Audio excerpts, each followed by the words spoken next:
எனக்கு முன்னாடி பேசின தம்பி சொன்னார், மோடி ஒரு ஆப்ரேஷன் பண்ணியிருக்காருன்னு. நான் நினச்சேன் ஏதோ பைல்ஸ் ஆப்ரேஷன் பண்ணிட்டார் போல. என்ன ஆப்ரேஷன் அப்படி திரும்பி திரும்பி போகிறேன். ஓ, சிந்தூர். அதைத்தான் அவர் சிந்தூர் ஆப்ரேஷன். நம்மால் நான் பார்த்து நான் விட மாட்டேன். கேமரா நீங்கள் எல்லாம் ஓடமாக தானே பேசுனீங்க.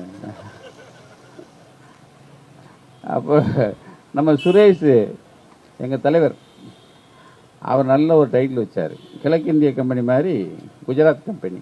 அதனால் ஒரு சில சில இடங்களில் சில சில சில நல்ல நல்ல விஷயம்லாம் கிடைக்குன்னு சொல்லுவாங்கள்ல, அது மாதிரி இந்த கூட்டம் கூட்டியதற்கு முதல்ல டிஜிட்டல் ஒருங்கிணைத்த அன்பு தம்பி பேர் என்ன, இந்திரகுமார், அவருக்கு ஒரு வாழ்த்து. ஏன்னா அதான் சார்ட்ட ராம் சார்ட்ட பேசிகிட்டு இருந்தேன். இந்தியா லெவலில் இதுக்கு கண்டனம், இந்த மாதிரி கண்டனம் தெரிவிச்சிருக்காங்களா. ஆனால் எல்லா எடிட்டர்ஸும் அவங்களுடைய பேஜில் போட்டிருக்காங்க, எடிட்டர்ஸ் கில்டு பண்ணியிருக்காங்க. ஆனால் இந்த மாதிரி போராட்டங்கிறது தமிழ்நாட்டில் தான் நடந்தது. ஆக அந்த சுதந்திரத்துக்கே நம்ம வந்து ஒரு ஒரு வாழ்த்து சொல்லணும். ஏன்னா இப்போ ஆட்டை கடிச்சு மாட்டை கடிச்சு மனுஷனை கடிக்கிறதுக்கு வந்துட்டாங்க. அது 2014 வந்துருச்சு. பொதுவாக நம்ம ஒரு பழமொழி சொல்லுவாங்களே, அந்த ஊரில் நடக்குதுன்னு நம்ம வந்து அங்கே தானே நடக்குது அப்படின்னு சொல்லி நம்ம ஓட்டு விட்டுருவோம். அதுக்கடுத்து பக்கத்து தெரு, அப்புறம் பக்கத்து வீடு, அப்புறம் நமக்கு. ரொம்ப நாள் இல்லை, ஏன்னா இன்னும் 4 வருஷம் இருக்கா, 4 வருஷம் இருக்குது. அதில் வேறு எனக்கு முன்னாடி பேசுனது யார்,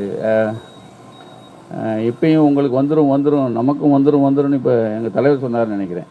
தலைவர் தான், நமக்கும் வந்துருன்னு. நமக்கு வராது, வரவிட மாட்டோம்.